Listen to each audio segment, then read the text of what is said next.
إلهنا هذه أيدينا قد امتدت إليك، هذه أيدينا قد امتدت إليك، وقلوبنا تؤمن بك وتتوكل عليك، وذلنا ظاهر بين يديك. اللهم غفرانك إن المصير إليك، اللهم غفرانك إن المصير إليك. اللهم عفوك فإنا منيبون إليك، اللهم عفوك إنا قد أنبنا إليك. اجعل لنا نوراً نهتدي به إليك، وعملاً صالحاً يقربنا إليك، ولا تفضحنا ولا تخزنا يوم العرض عليك يا رب العالمين.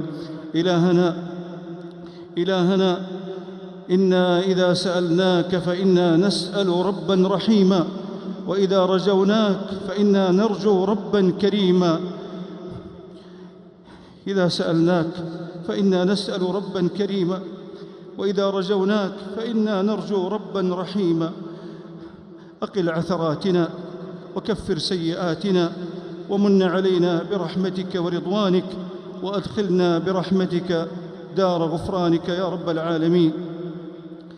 اللهم إنا نسألك الهدى والتقى والعفاف والغنى. اللهم إنا نسألك الجنة وما قرب إليها من قول وعمل، ونعوذ بك من النار وما قرب إليها من قول وعمل. اللهم يا من هو في جلاله عظيم وبكل شيء عليم وبعباده رحيم، نسألك يا الله، وقد انقطعت الأسباب إلا إليك، وانقطع الرجاء إلا منك، يا من لا تضيق بالسائلين رحمته، يا من لا تضيق بالسائلين رحمته ولا بالمذنبين مغفرته.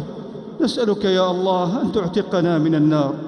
اللهم أعتق رقابنا من النار، اللهم أعتق رقابنا ورقاب آبائنا وأمهاتنا وأزواجنا وذرياتنا وجميع المسلمين من النار.